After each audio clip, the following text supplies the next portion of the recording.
subscribe and click the bell icon to turn on notifications.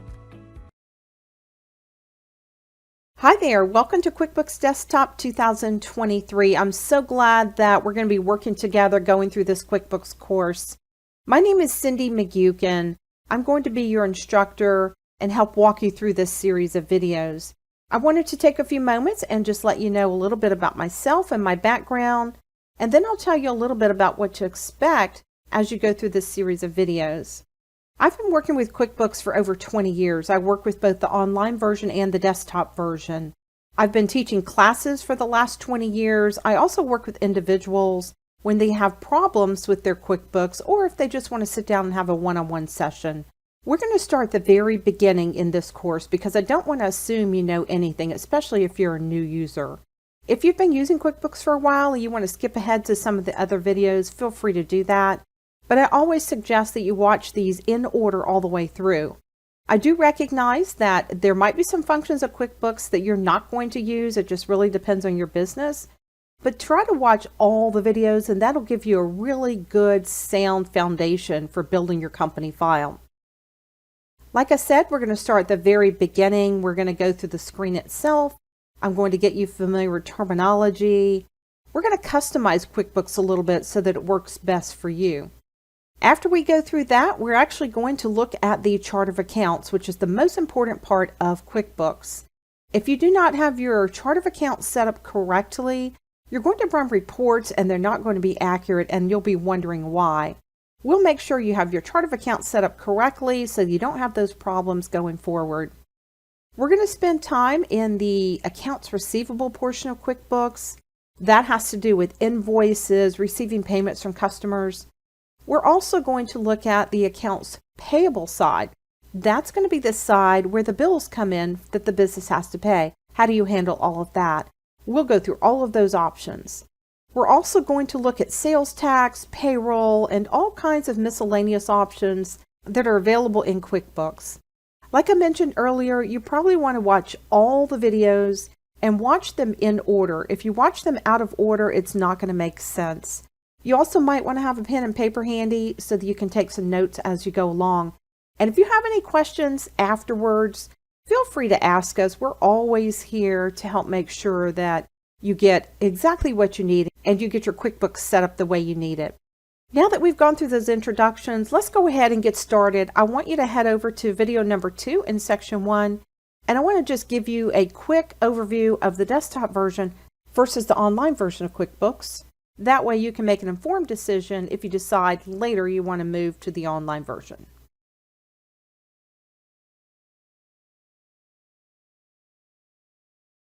Hey there, welcome back. It is Cindy. We are actually starting in section 1 where we're going through the introduction to QuickBooks. I wanted to take a few moments here and talk to you a little bit about the difference in the desktop version of QuickBooks versus the online version.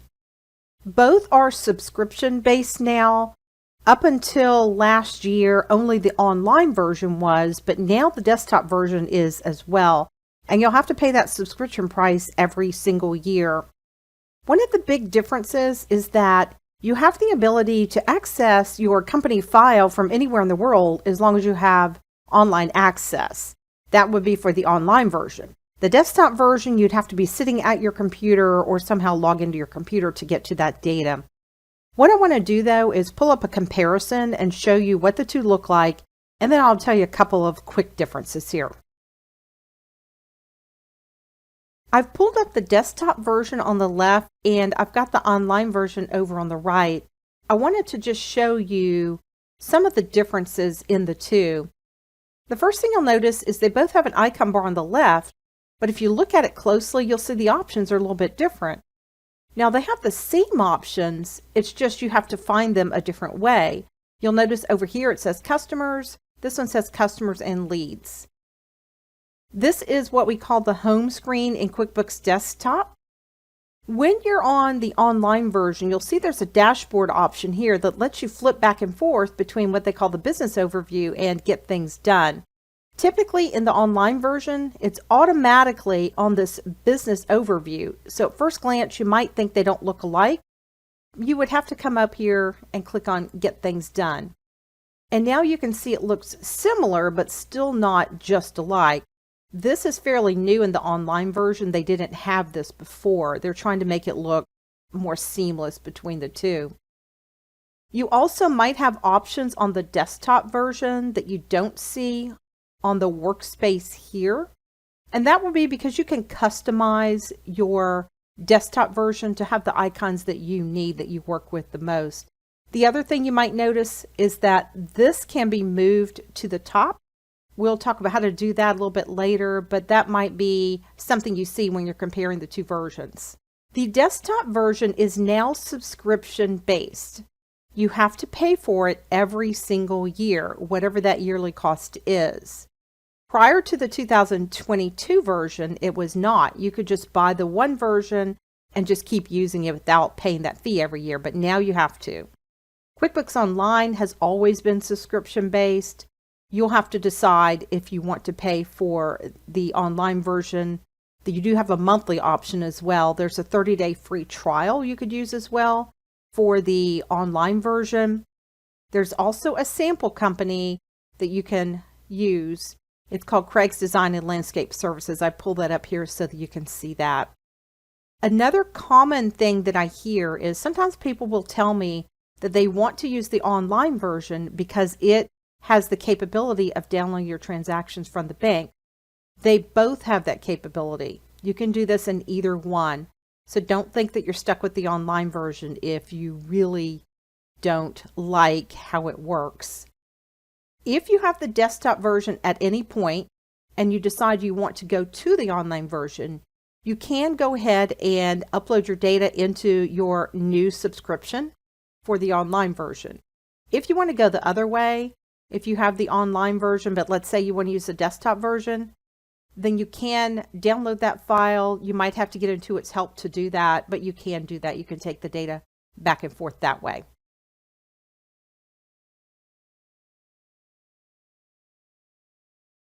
Hey there, welcome back to QuickBooks Desktop 2023. This is Cindy. We're starting now in section 2, and this section is all about getting started setting up your company file. I want to go through this section with you because I want to make sure that you have your company files set up the right way from the beginning, and that'll save you a lot of headache down the road. You have the ability to have multiple company files in your QuickBooks. You might keep your personal information in one file and maybe your business information in another. It could be that you're a bookkeeper and you have multiple clients and you want to keep their files in QuickBooks.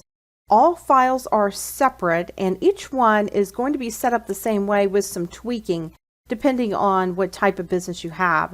Let's go ahead and flip over to QuickBooks and I'll show you how to get started setting up a company file.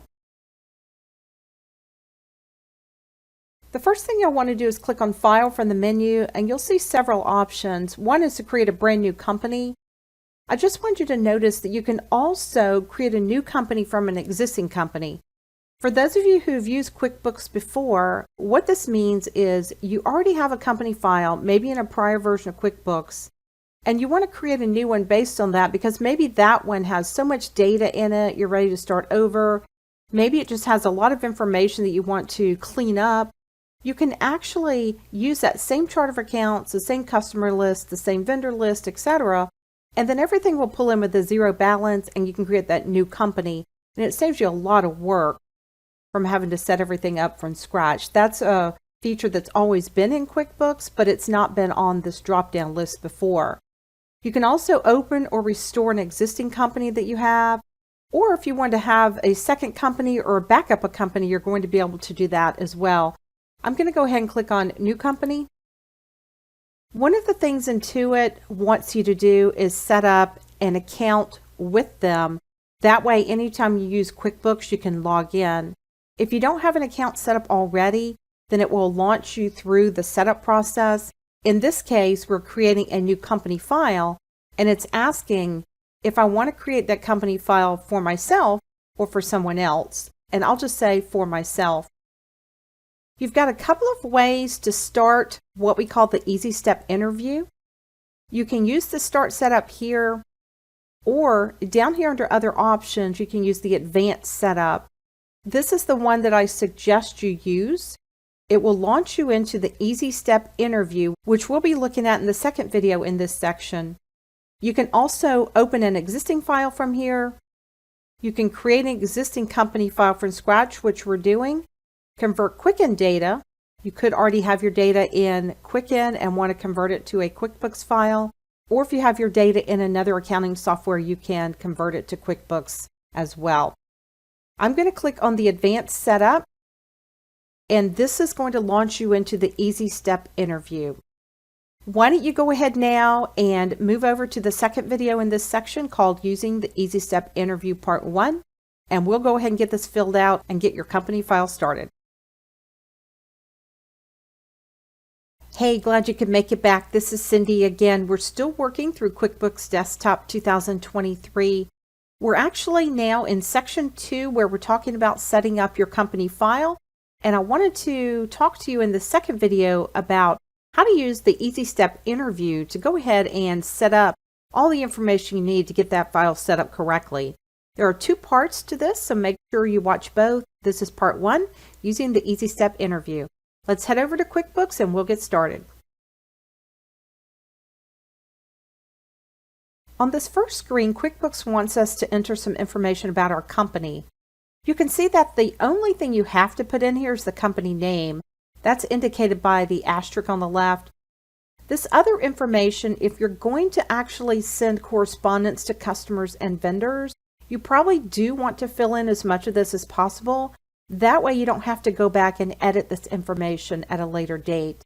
I'm going to put in the company name. I'm just going to call it My Company for now. Notice if you hit the tab key, it'll bring down the same name as your legal name, and you can change that if you need to. And then it takes you down to the tax ID field. The tax ID field is used when you're going to use payroll through QuickBooks. Maybe you want to send out 1099s. If you're not doing some of those things, you really don't have to fill in that tax ID field. I'm going to head down to the street address, and I'm going to say that we're using a P.O. box. We'll fill in the city, state, and zip. We'll just say this is Dallas, Texas. You can always click the down arrow and pick the correct state from the list. And then we're going to say the zip code is 75201 in this case. You would want to put in your phone number. If you're still using a fax, you can fill that in, and an email and a website. I'm going to click Next. And now it takes me to the next screen, which says Select Your Industry. You just want to pick an industry that's close to what you do. There is no wrong answer here. You can see there's pretty much every type of industry in this list. If you're not sure which one to pick, at the very, very bottom of the list, you'll see there's a general product-based and a general service-based business. I'm going to pick the general product-based business and click Next. This screen asks, how is your company organized? And you can see all the different options here, but I'll give you a little hint on this screen. If you have an accountant that does your taxes, you're not doing them yourself, choose Other or None from the bottom of the list. If you choose one of these other options, what will happen is different areas in QuickBooks will have an additional field which will ask you on which line on your tax form would you like to pull this item. You're not going to know because you're not an accountant. So why don't you pick Other or None, and then it won't even ask you that question. I'm going to click Next, and now it asks me to select the first month of my fiscal year. It will default to January unless yours happens to be different. Go ahead and click Next at the bottom, and it will ask you to set up your administrator password. We're going to talk a little more in depth about setting up users and passwords in a later section. You can go ahead and set up the administrator's password here if you'd like. It is very highly suggested that you use users and passwords in QuickBooks.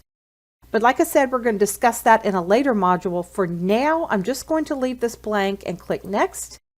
And now it says Create Your Company File. If you click Next here, it's going to take you to where you can save this file in your computer. All you have to do is give your company file a name. I just leave the name that it gave it, and I'm going to click Save at the bottom. And now it's creating your company file. You'll actually see right back here in a minute, it's going to start setting up your icons and your home screen.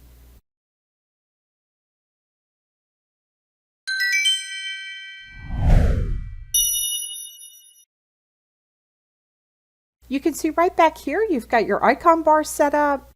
You could actually click leave at this point and get out, but you're not really finished setting up your company file yet. Let's go ahead and continue, and we're going to go into the customizing section. I'm going to click next, and now it says, what do you sell? Services, products, or both? If you're not sure at this point if you're eventually going to have products or if you're just going to do one or the other, go ahead and pick both. It won't hurt anything. It's just turning icons on or off on the screen when you make these choices. I'm going to click next, and now it asks if you charge sales tax. If you sell physical items, you will charge sales tax. We are going to discuss sales tax a little bit deeper in a later section, but for now, we'll just turn the feature on. And this screen asks if we'd like to create estimates in QuickBooks. A prime example of an estimate is a quote for a job. So if you think about if you want to have your kitchen remodeled, you're going to ask the contractor for a quote or an estimate for that job.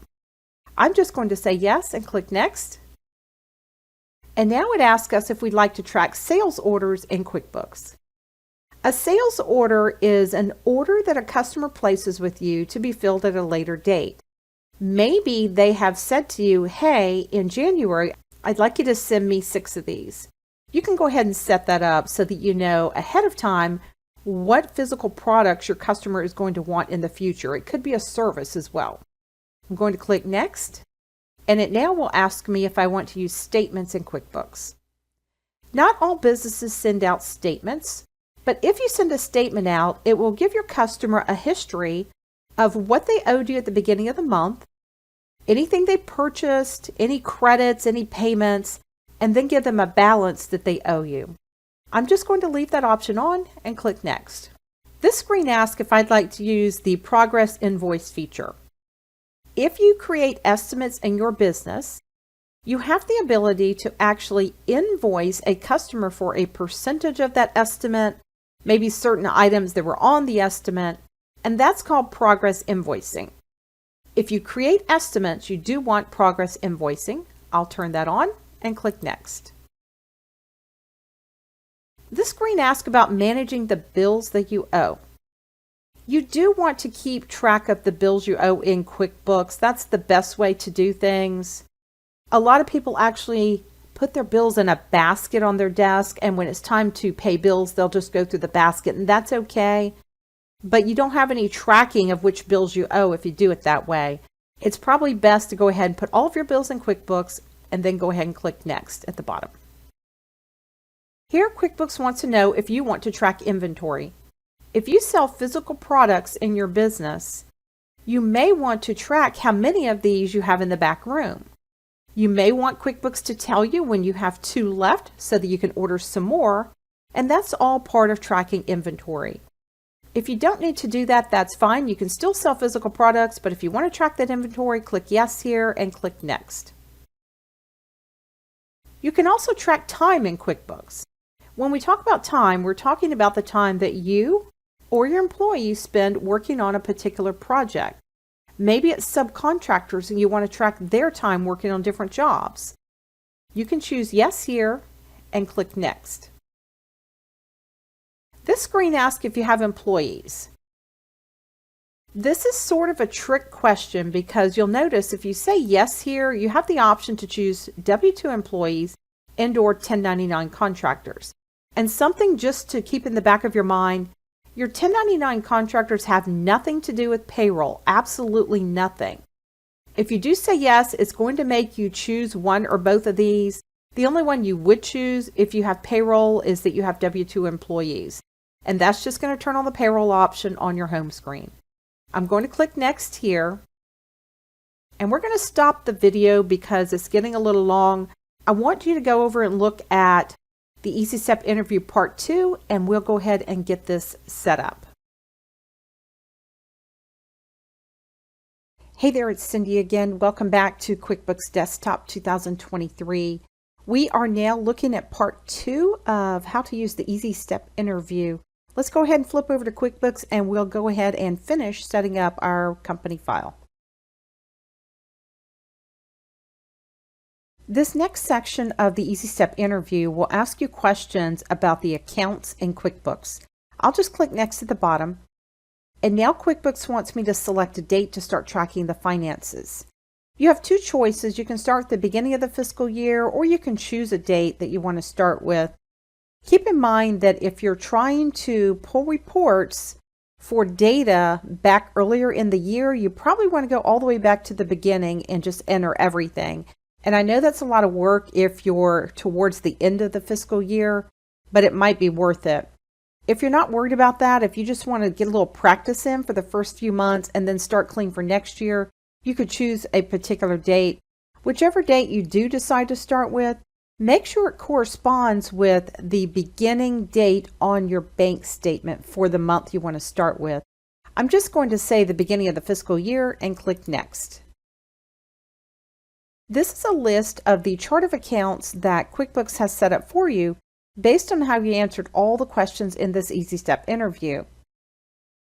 Going down this list, if you see something checked, QuickBooks actually turned it on. If you don't think you'll ever use that account, then you can uncheck or check things in this list. We're actually going to spend some time over in section 3 talking about this list here. I would just leave what it gives you for now and go ahead and click Next. And it will tell you, congratulations, you've completed the Easy Step interview, and you can click on Go to Setup at this point. Your company file's not 100% set up at this point, but it is most of the way there. We have a really good foundation for getting started here. If you happen to get some of these pop-up screens like this, we are going to add all of these things as we go along. Just close that screen, and then you'll be back to the home screen in QuickBooks. And one thing you're going to notice is that it has turned on icons based on how you answer some of the questions. Let's go ahead now and go over to the 4th video in this section, and we'll talk about the option called My Company. Hey there, welcome back to QuickBooks Desktop 2023. It's Cindy again.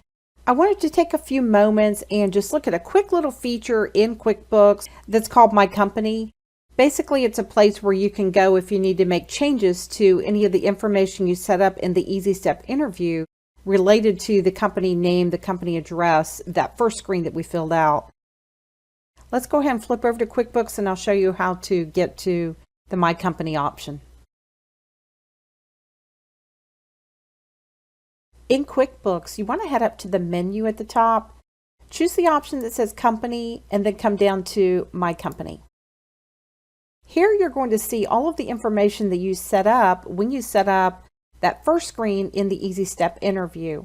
If you want to make any changes to the information, maybe the phone number, for example, all you have to do is come over here to this little pencil. I'm going to click on Edit, and I wanted to point out that you have a couple of other tabs over on the left. One is the legal information. This is the same address, city, state, and zip that is pulled from the contact information, the first tab. You don't need to change that unless it happens to be different. There's also a tab on the left that says Company Identification. This is where you would see the admin email if you had one set up. You would see the federal employer identification number if you had set it up, or if a social was put in, you would see that as well. There's some report information here. One of the things it asked you in the Easy Step interview was, what is the first month of your fiscal year? It defaulted to January. You could change it here. If you wanted your tax year to be different, you could change that. And of course, this is where we chose Other or None when it asked us which income tax form was used. The last tab on the left is the payroll tax information. If you wanted to set up a contact name for the person that's going to be preparing and signing your payroll tax forms, you could do that. There's a place for that person's title and phone number as well. I'm going to click OK, and all of the information that you changed, again, would show up in this area here. You just have some information over on the right as far as your product information for QuickBooks. You can see all of that there. There are also some apps, services, and subscriptions that work with QuickBooks. These would be paid. Some of these might have a free trial period, but you can see these listed here.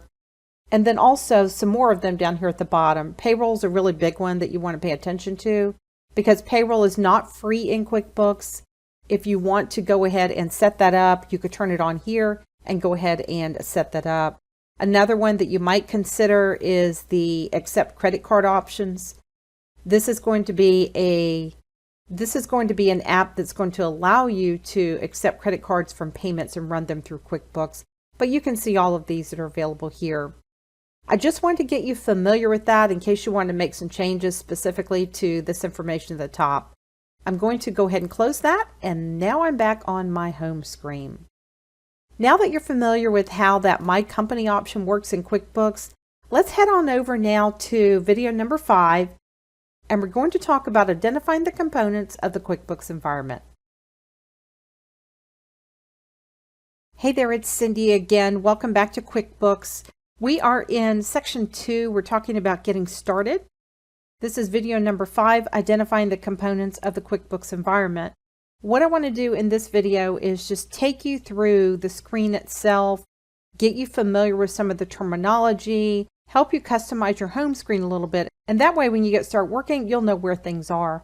Let's go ahead and head over to QuickBooks and we will get started looking at the home screen. When you first open your company file, you're going to see what's called your home screen. Your home screen has these different icons that represent the different tasks that you can do in QuickBooks. This home screen is set up in a flowchart format so that once you complete one task, you'll know what to do next. Think about when you enter bills, if you just follow this flowchart all the way across, the next thing you would logically do would be to pay those bills. This home screen can be customized. If you happen to see an icon that you'll never use, you have the ability to remove it. Or if there's something here that you want to add, you'll be able to do that. And we'll talk about that when we get to the preferences in section 3. Right now, what I want to do is take you over to your icon bar here on the left and just show you a couple of quick things. If you happen to navigate away from this home screen, let's say that I click on this Enter Bills icon, and now I want to get back to the home screen. I can close the window, and then I would see the window that was below this, but I could also just flip back to home over on the left, and that would take me back to my home screen. Also, make sure you're clicked on Home Page up here at the top. If you'd like to move this icon bar to the top of your screen to free up some space, you can do that. You want to go up to your menu at the top and click on View, and then you'll see an option that says Top Icon Bar. You can see it's at the top now instead of over on the left. The other thing that you'll probably want to turn on is what we call the Open Windows list. You can click on View again, and it's the first option on the list, and it appears over here on the left. This is a really great feature because as you open different windows, you're going to see them listed here, and you can flip back and forth to the window you'd like to work on without having to close that window. And if you don't have this Open Windows on the left open, you really can't do that very easily. You could actually go up to Window and do it, but a lot of people don't realize that option is there, and you just are kind of guessing at what's open.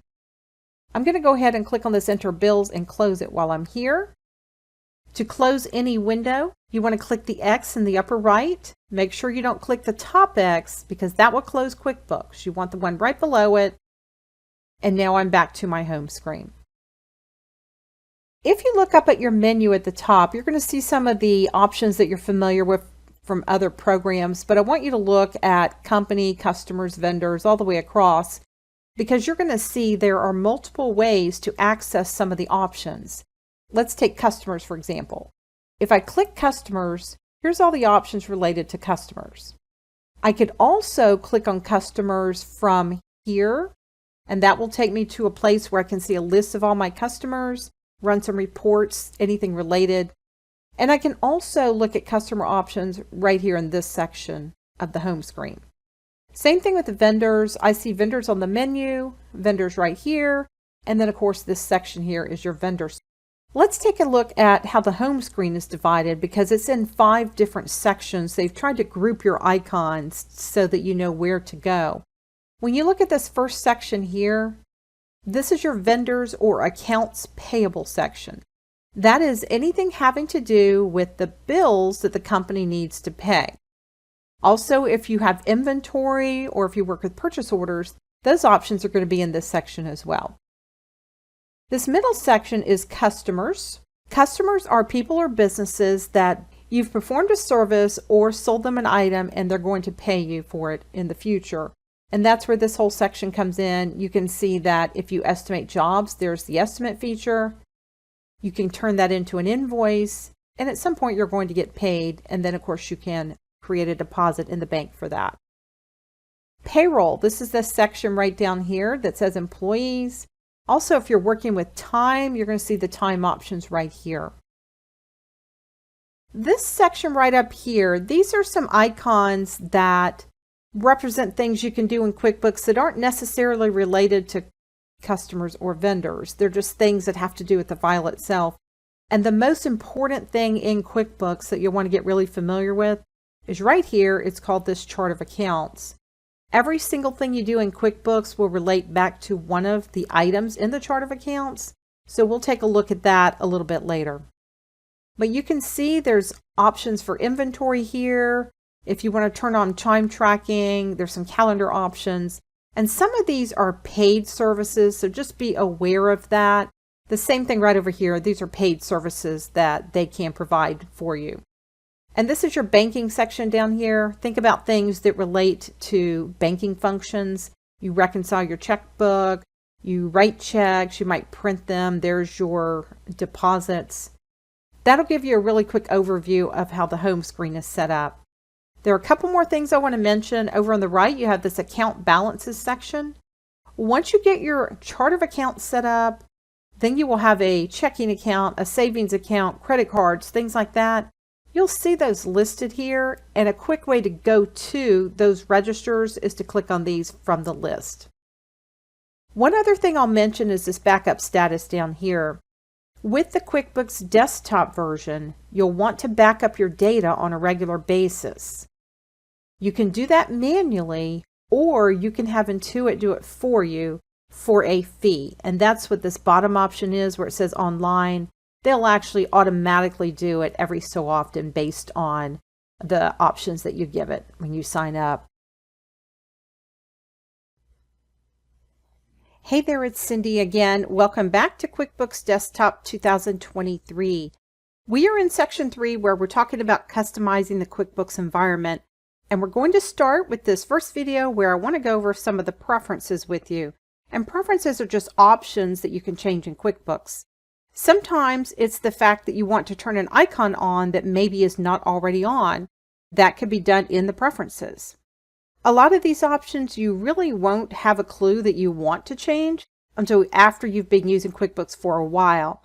So it's definitely okay to change these at any point.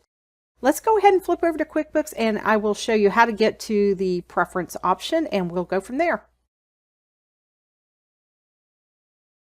To access the preferences in QuickBooks, head up to the menu and click on Edit and then come down to Preferences.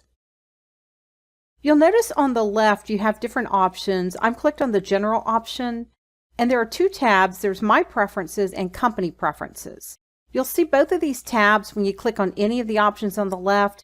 Make sure you check both tabs to see which options might be available that you would want to change or edit. I'm going to start with accounting on the top and just work down. We're not going to hit all of these options. There are way too many. But let's start with accounting and we'll start with company preferences. There are a few on this tab that you'll want to make note of. The first one is to use account numbers. This means that you want to turn on general ledger numbers to use in the chart of accounts. Let me cancel this for a moment and just show you currently what the chart of accounts looks like. Remember, the chart of accounts is located on your home screen right here, and this is really the most important part of QuickBooks. When you look at this list, you'll notice that the list is set up by type, and if there are more than one type, you'll notice they're set up alphabetically. If I turn on the general ledger numbers, I'm going back to Edit Preferences. You'll notice that I will then have general ledger numbers over here that I can use.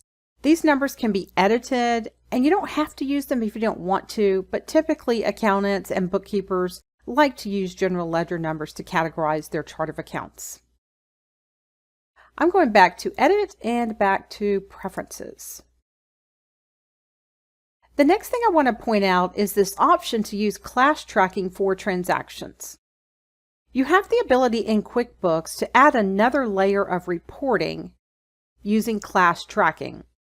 If you have a business that has multiple locations, you might want to run reports on the business as a whole, but also individual reports on each location. You could do that by turning this feature on and creating a class list of those locations. That means that anytime you enter a transaction, you could also pick which location it was for, so that way you can run reports on those a little bit later. The other thing I want to mention down here is the closing date option. Usually when you're working with any kind of bookkeeping, you want to close your books at the end of the month and also close your books at the end of the year. That way, if you make a change in a closed period, that way you're not able to make a change in a closed period that would affect your books. If you want to close the books, you're going to have to come to this screen and set a date and a password. You would just set a date for the end of the month or the end of the year when you want to close the books, and then you would put a password here. And the reason you want to add a password is because if someone else is using this company file, they can't go in and make changes in that closed period that would affect your books. I'm going to go ahead and click cancel on this screen, and we're going to talk about passwords a little bit later. Let's go back to the left, and we're going to look at the option that says checking. If you're actually printing checks, there are still options that you can choose. You may want to print the account names on your check stubs or your vouchers. You might want to start with the payee field when you first go into that option. There are just several different options you can use. One that you might want to look at is the bank feed option here. We're going to talk about bank feeds in a later section, but there are different ways to view the bank feeds. Right now it's on what they call advanced mode, but you do have Express and the Classic if you're familiar with using this from earlier versions of QuickBooks. Going down the list on the left, we're going to click on General. Sometimes when you choose a different category, it will ask you if you'd like to save your preferences. Just say yes. And again, there are two tabs. I'm going to start on the My Preferences tab. This very first one that says pressing enter to move between the fields, you definitely want to turn that one on. One of the things that happens is when you first create a new company file, this option is not on. That means that you'll type, and if you hit the tab key, it's not going to move to the next field. It's going to save your transaction. Sometimes new users get confused with that. If you turn this on, you can press the enter key or the tab key to move between your fields. Another one that you might want to consider is turning off your pop-up messages. There are a lot of different products and services that Intuit can sell you. You don't have to see all those if you don't want. This one here, automatically recall last transaction for this name. This is probably a good one to have selected. If you're entering a transaction, let's just say that you're entering some information on a check, and let's say you enter the vendor name. What's going to happen is if you've entered a check previously with this vendor name, then it will pull up all the information from the previous check, and all you need to do is change any information that was different. That's a really good feature that will help keep your accounting consistent, because sometimes with the chart of accounts, you're not sure which account you used the last time when you pick a vendor, and this will actually help with that. Another option you might want is to use today's date as default. That just means that any transaction you enter will have the current date. Going down the list on the left, I'm going to click on Items and Inventory. And again, I will save this. This time I'll click the Company Preferences tab. If you were looking at your home screen and you did not have options for inventory, for example, it might be because these options are not turned on. Remember when we went through the Easy Step interview, it checked or unchecked these different options you see here based on how you answered those questions. Turn all of these on if you want to work with inventory or purchase orders. If you don't want them for some reason and you don't want to see the icons, then you can just uncheck these. The next one I want to point out is jobs and estimates on the left here. If you track job costing your business, then one of the things you might want to do is have some of these different words for the different options you see here. For example, maybe you don't call them awarded, maybe you call them completed. You can change that, and you'll see those words appear when you're working in QuickBooks. If you remember when we went through the Easy Step interview, one of the questions was, do you use estimates? Yes or no? Here's where you could change that option. And also, it asked us if we wanted to use progress invoicing. If you're using estimates, more than likely you want progress invoicing as well. Going down the list on the left, the next one is payroll and employees. If you're using the payroll feature in QuickBooks, then you can turn on options here having to do with payroll. You can see there's options to have the full payroll set up. Maybe you want to do payroll online. If you want to set up some sick and vacation time for your employees, you can do it here. You can see there are a lot of different options related to payroll here. One thing you'll need to know though is when you look at your home screen, you might not see an option to get the payroll started, and that might be because it doesn't say full payroll right here. It might be on no payroll. I'm going to go ahead and stop the video at this point. There is a part 2 to the preferences. Why don't you go ahead and head on over there, and then we'll continue going through the rest of these options. Hey there, it's Cindy again. Welcome back. We are working in section 3. We just got through talking about how to access the preferences option in QuickBooks. This is part 2. I want to go ahead and continue going over some of those preferences that I think are going to be important to you. Let's head on over to QuickBooks and we'll keep going.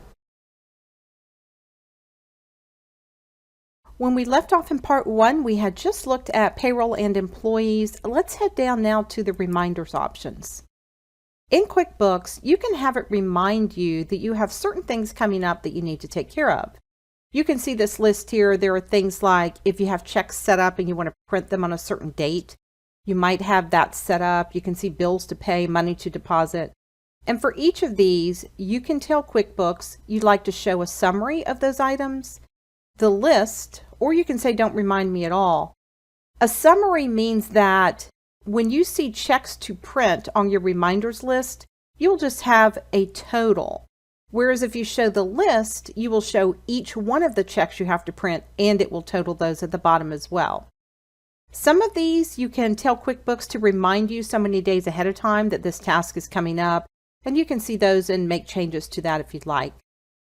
The way this option will work is when you first open the company file, there will be a white window that pops up that will give you all of this information, and you'll be able to go in and expand some of these that you've said show summary on, or if you want to maybe collapse and see just a summary of some of the ones you've said I want to see the list on, you'll be able to do that. The next one down is reports and graphs, and there's one thing that I want to point out on this screen, and that is the summary report basis. You can see there's the accrual option or the cash option. All reports are run on accrual basis automatically. Now, when you're in a report, you will also have an option to choose one or the other, but automatically they will be run on accrual basis. If you don't know what that means, accrual means that as soon as you create an invoice for a customer, it's going to show up as income on your profit and loss, whether that customer has paid that invoice or not. Same thing with the expenses. If you enter a bill, for example, and maybe you haven't paid those bills, it's still going to show up as an expense on your profit and loss. Versus a cash option means only once the customer has paid you will it show up as income, and only once you've made the payment for a bill will it show up as an expense. There are some other options. You can see those here, but this is the big one that I wanted to point out on this screen. Let's head down to sales and customers. If you have a lot of invoicing that you do, especially if you have physical items that you ship, maybe inventory, for example, you've just got some preferences you can set up. For example, if you typically ship by Federal Express, you can choose that option. And that way you don't have to manually choose it every time you create a sales order or an invoice. But you can look through some of these options and see which ones you'd like to change. I do want to mention the sales tax option. If you charge sales tax to your customers, you can set up some preferences here. One of them is, do you charge sales tax, yes or no? That was a question asked in the Easy Step interview, and here I can make that change. We're going to go through sales tax in a later section because there's a lot more to it than just having one flat tax that you're charging your customer, and you'll want to set all those different taxes up and then group them. But QuickBooks is asking you some questions based on if you already have those set up here. I'm going to scroll down this list here. Another one I want to mention is send forms. A form would be an invoice, a purchase order. Anytime you want to send those to a customer or vendor, you can email them directly from QuickBooks. There is a standard default template that will be set up, and you can go in and edit that if you like, or add a new one. As an example, you can see here that these would be invoice templates listed here. And if I want to just look at this basic one, I would click Edit at the bottom. This is your basic email template. You can see that it's going to pull the customer's first and last name, and you'll see some other information that it pulls. If you want to change any of that, you can just go here where you see these fields. The fields are the ones that are enclosed in these brackets here. And you can go into this Insert Field option and add some that may not be here, or if you don't like one of these, you can just delete it. But this allows you to customize it. A couple more I want to mention. If you go down to the time and expenses at the bottom, you'll see that we have here options for time tracking.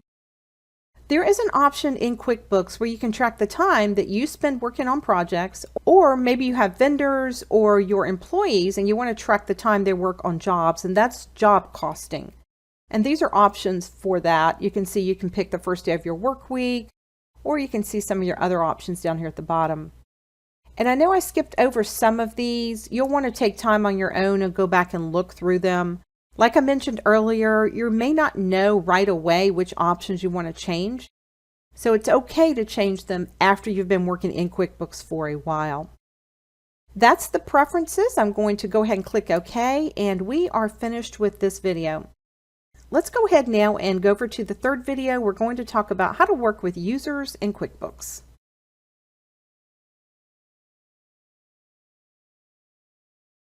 Hey there, it's Cindy again. Welcome back to QuickBooks Desktop 2023. We have been working in section 3 where I've been showing you different ways to customize the QuickBooks environment so that it works best for you. What I want to do now in this third video is talk to you a little bit about how to work with the users option in QuickBooks. Right now, if you open the company file, it's just going to open up and anyone can work in that file and do anything they'd like to do. By setting up users, you can actually track down errors by running a report that will show you who was logged in when that change was made. You can also use this feature if you want to limit a user's access to certain places in your QuickBooks file. Let's go ahead and head over to QuickBooks and we'll get started setting up those users. To access the users in QuickBooks, you'll want to head up to the menu, click on Company. You'll see Users, and then you want to choose the first option, Set up Users and Roles. If you've used the user option in prior versions of QuickBooks, you had to go through a little wizard and you told QuickBooks which area this user would have access to. They've changed this around a little bit now so that you can choose a role which incorporates those certain areas, and you can actually assign different roles to different users. The first thing you'll see here is a list of all the users that are currently set up in this QuickBooks file. The admin was set up automatically when you set up the company file. And if you recall, we did not set up a password for the admin at that point. You definitely would want to go ahead and edit this user by clicking Edit and setting up a password there. You can also add additional users. You can add up to 5. If you want more than that for this company file, then you can actually purchase those.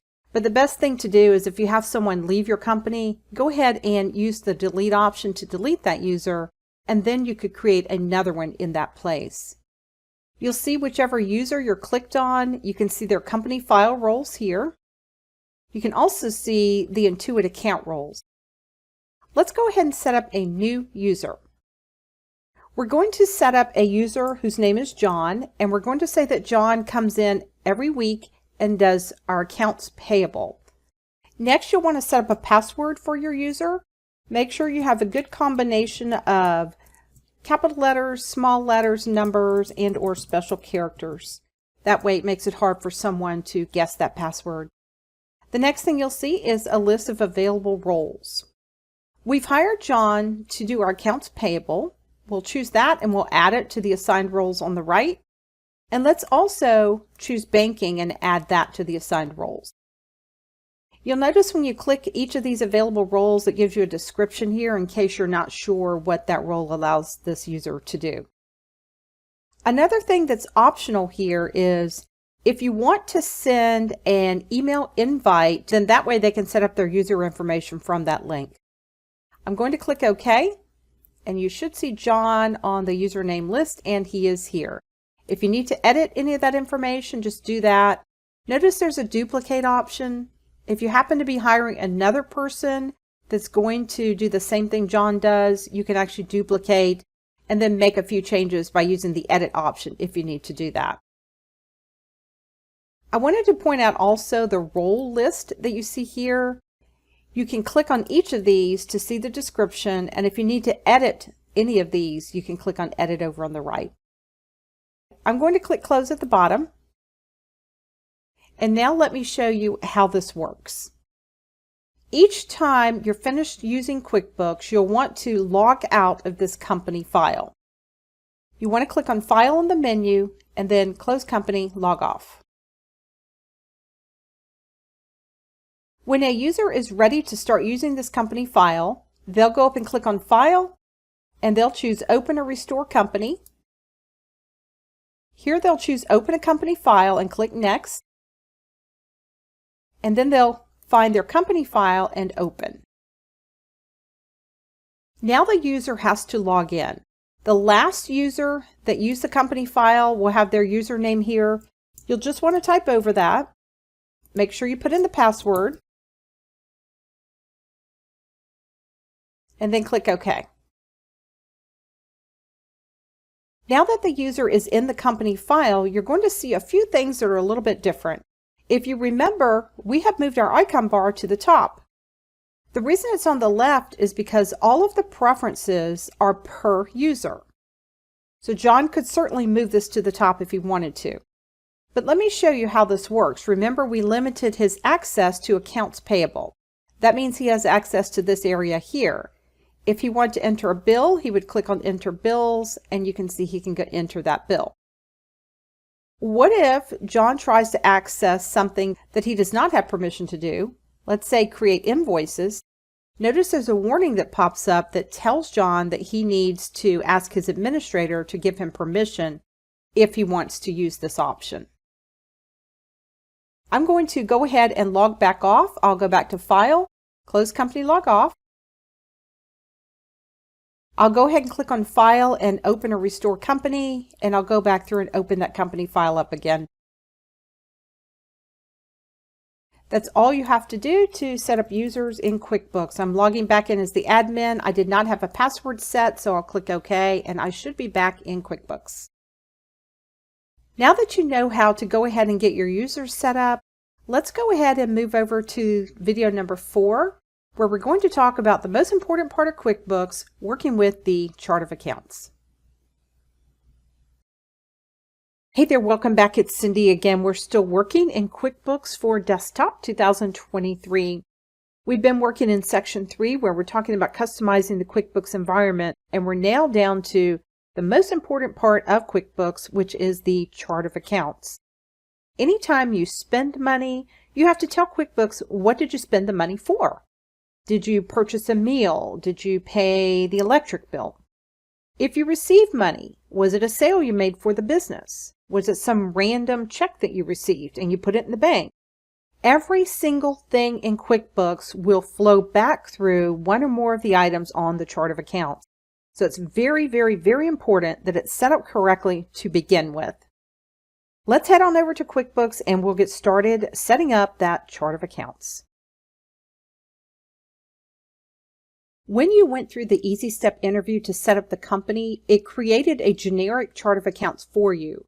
You can go in and add items to that list, Or if there's something you know you'll never use, you can delete it or edit the name. You can just customize the list any way you want.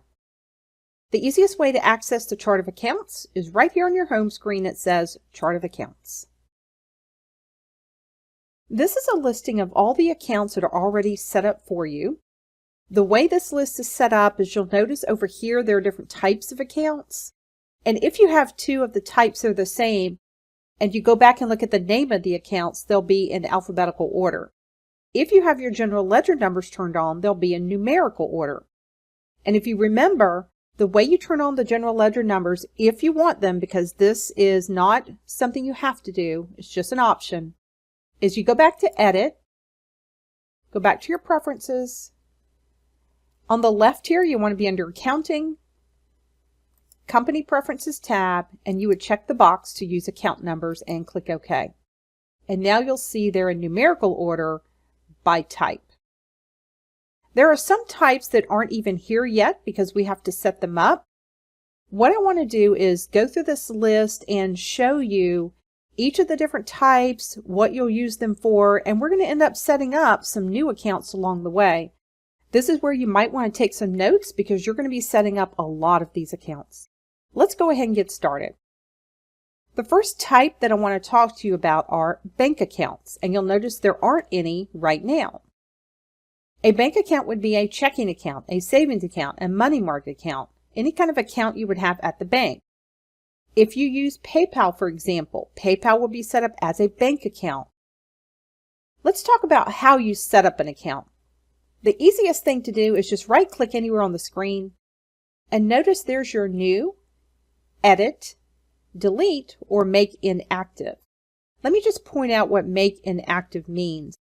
Once you set up an account, if you've ever used it even one time and you don't want it anymore, you can't delete it. Let's say you had a bank account you closed, but you did use it for a while, but now you've closed it. You don't want to delete it because those numbers play into your reports. So you can actually make it inactive, meaning it will hide from this list. And if you notice at the very, very bottom of your screen, there's a little checkbox that says Include Inactive. If you ever want to see those, you can actually check the box to see all of the accounts on the list.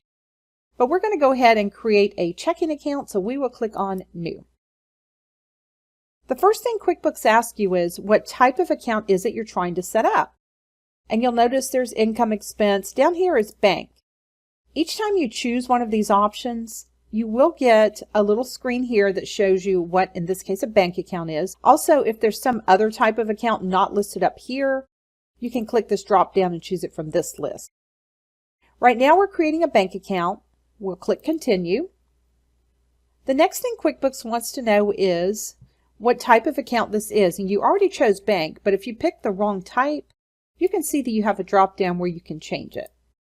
The next thing you'll want to do is put in the general ledger number for this account. I'm going to use the 10,000 series. And then you want to put in the account name. I'm going to use checking, but you can name this anything you'd like. If you want to say operating account, and another one might be a payroll account. Maybe use the bank name. That's certainly okay. And this is not a sub-account of another. We'll talk about sub-accounts in a little bit. Notice there's also some optional information here. You can put in the description, the bank account number, and the routing number. I probably wouldn't put this information in just because you don't want anyone to get hold of that information if they don't need it, and QuickBooks does not need that information. What you will need is an opening balance. It has to have a number to start with. What you'll want to do is get out your bank statement for the month in which you want to start QuickBooks. If you're trying to put in all of this past year, you'll want to get out your January bank statement. And whatever its ending balance is, that's the number that you want to put in here. Also, it says statement ending date. If you're starting with January 1, you want December 31st or January 1 as that statement date. Either one would be fine. I'll just put in 12/31 of 2021. You could also click the drop-down calendar. I'll click OK. The next thing you'll see down here is QuickBooks will remind you to order checks when you reach a certain check number, which you type in here. And if you want to order them from QuickBooks, it'll remind you. because Intuit can sell checks to you. Just for your reference, you can purchase checks wherever you'd like to purchase them from. You do not have to purchase them from Intuit. I'm going to hit Save and Close at the bottom. If your transaction is over 90 days, you will get this message just letting you know that. This preference can be changed in the preferences.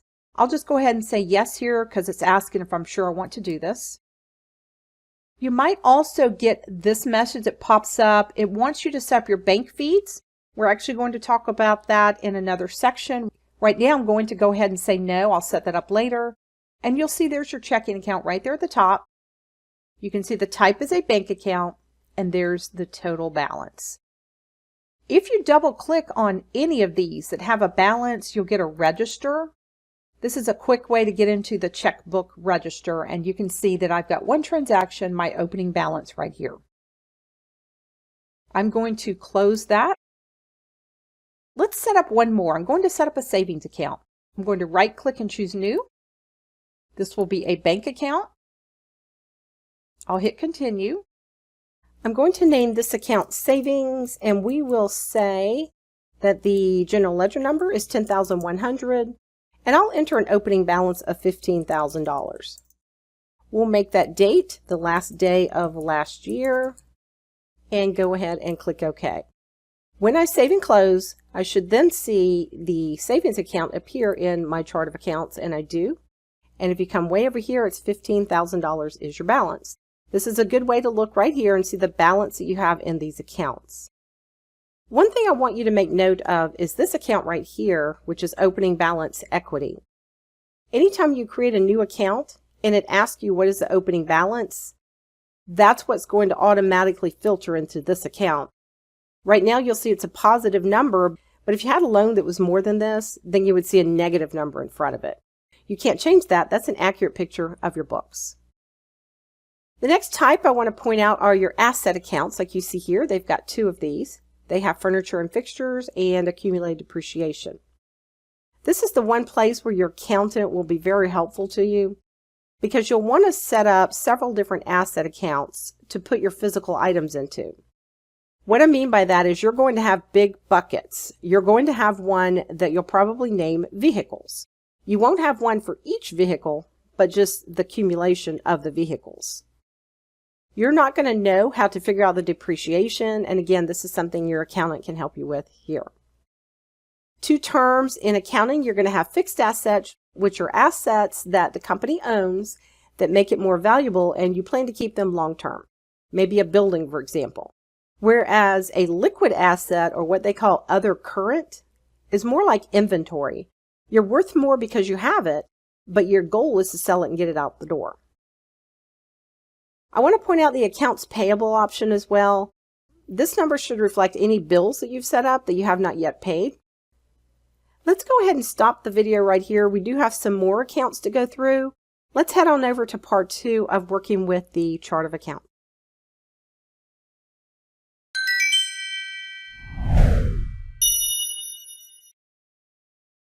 Hey there, welcome back. It's Cindy again. We are actually working with QuickBooks for Desktop 2023, and we want to go ahead and finish talking about the chart of accounts. We just completed part 1, and now what I'd like to do is just continue to show you the different types of accounts that you need to set up. Let's head over to QuickBooks and we'll continue talking about the chart of accounts.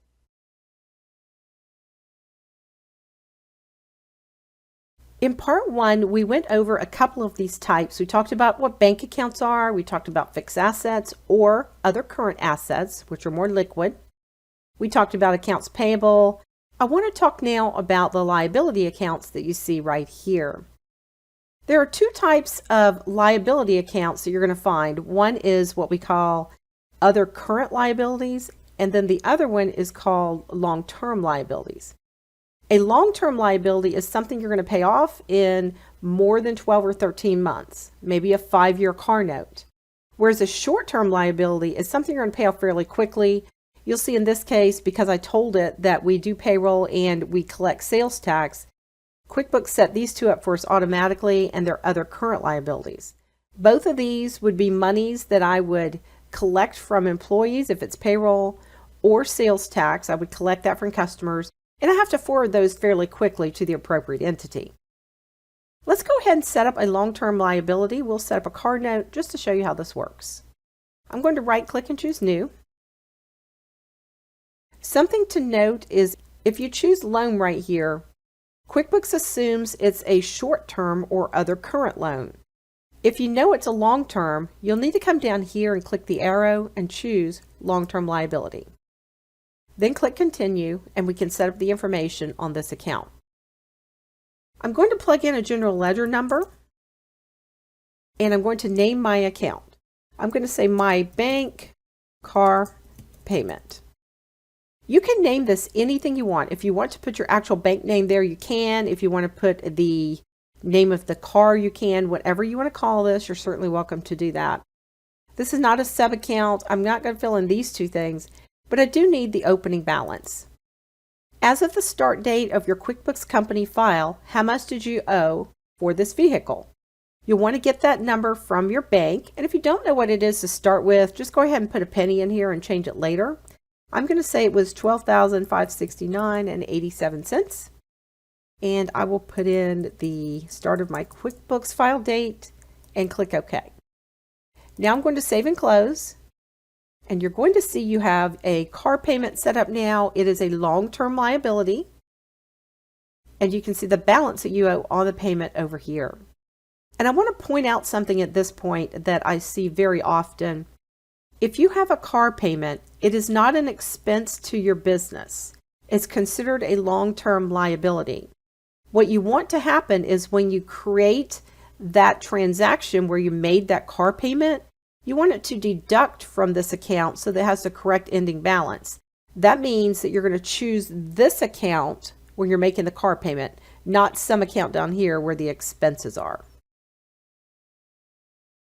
The next type I want to talk about are credit cards, and you see that we don't have any here yet. If you have credit cards that you use to purchase items for the business, you'll want to set each one up separately. I'm going to go ahead and right-click and choose New again. I'll choose credit card this time and continue. I'm going to give my account a name. I'll just say it was an Amex card. I do need the opening balance as of the start date of the company file. If you pay it off every month, it's going to be zero. But let's say that this one had a balance of $2,987.62. And of course, the start date of my company file or the ending of the previous month. I'm going to click OK. And save and close. What you'll notice now is you have an Amex card back here, and there's the balance on the credit card. Just like with the loans we talked about, when you make a payment to the credit card, this is the account you want to choose right here. You don't want to go through and choose different expense accounts that you use to purchase items on the credit card, because you're going to see later when we talk about credit cards how that works. Always, always, always, if you're making a payment to the credit card, you choose this account that you just set up. Now you'll notice that I didn't put a general ledger number in here because I wanted to go back and show you how to edit any account. I'm just going to right click and choose Edit and make sure you're on the account you want to edit. And now I'll go ahead and add my general ledger number and save and close. And now you can see it lines up with the rest of them right here. The next type I want to talk about are your equity accounts. Think about the word equity means equal. It's already your money, you're just shifting it from one place to another. Remember that money flows into this opening balance equity automatically when you open any account in QuickBooks and you tell it what the opening balance is. The other one I want to mention is when the owner of a company transfers money into or out of the business account, that's called equity. It's equal. The company didn't make a sale and it's not taxable money. It just means money was shifted into it. Typically, I'll see it set up like this. I'm going to click on New. And let's choose Equity this time and continue. This time I want to call this one Owner. And we're not going to put in a balance right now. I just want to show you this. Right here, you've got Owner. You can see it's an equity account. But what I want to do is create two sub-accounts below it so you can use this when you're transferring money into the business or out of the business. You'll see again that I don't have a general ledger number. I'm going to go ahead and right click and add one. I'll just edit that account.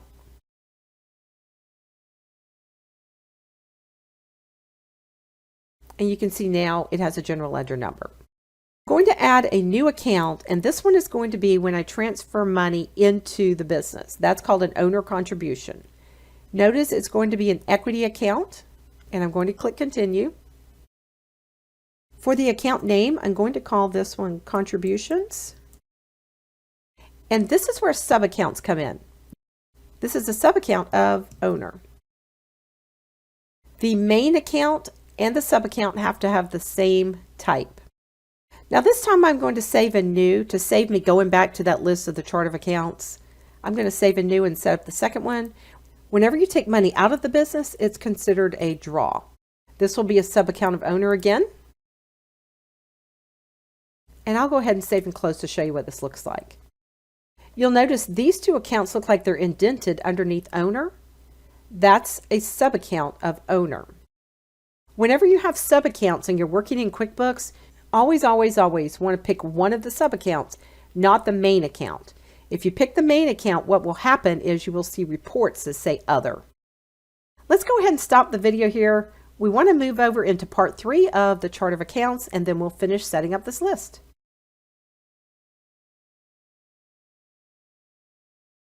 Hey there, I'm glad you could make it back. It's Cindy again.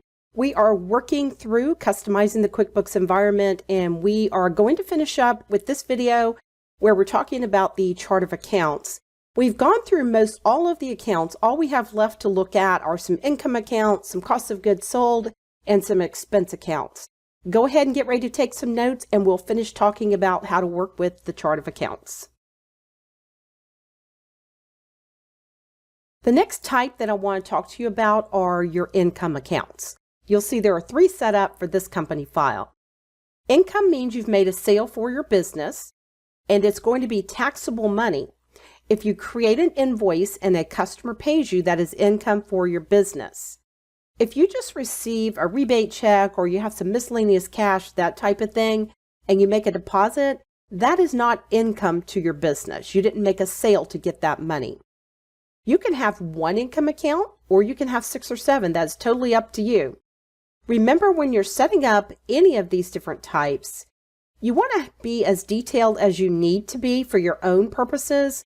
But remember, if you have an accountant or someone else looking through your books, they don't want to read a 5-page profit and loss. So keep your accounts to a minimum, but have as many as you think you might need. The next type I want to mention are your cost of goods sold accounts.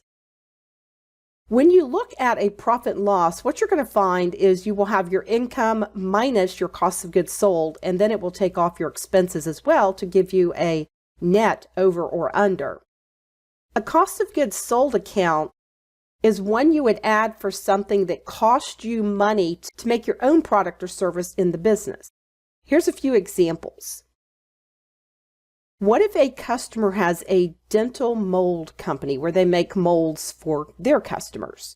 They have to buy supplies.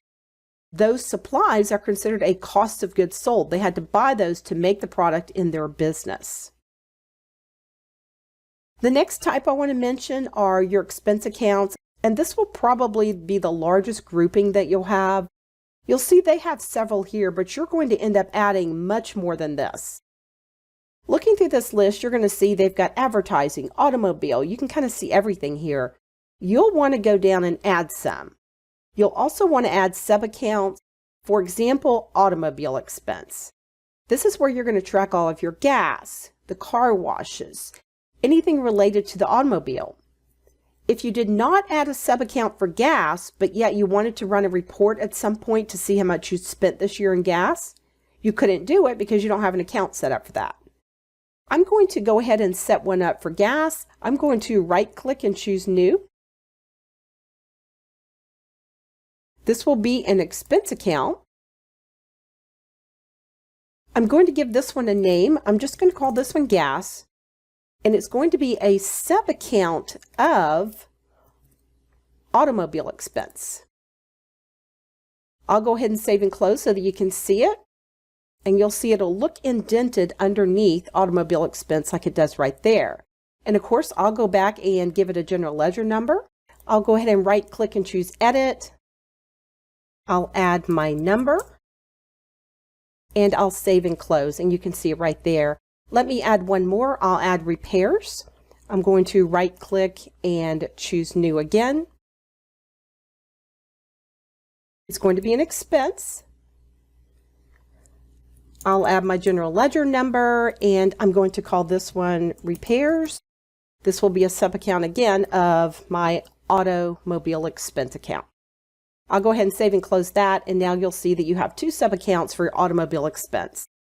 Just a reminder again, when you're using sub-accounts, always, always, always pick one of the sub-accounts when you're entering transactions, because if you choose the main account and run reports, it will say Other. Some other sub-accounts you would want to add, for example, under insurance expense. You may have different types of insurance. Maybe you have workers' comp, automobile insurance. You could add those there. Automobile insurance could go under insurance or auto. It's really up to you where you'd like to see it. You'll probably want to add some under professional fees. Typically, you're going to see professional fees or things like continuing education. Maybe you have an attorney, an accountant. Those are the types of things that would go under that account. Let's say you have an account you don't want. We'll say rent expense. All you want to do is right click and choose delete.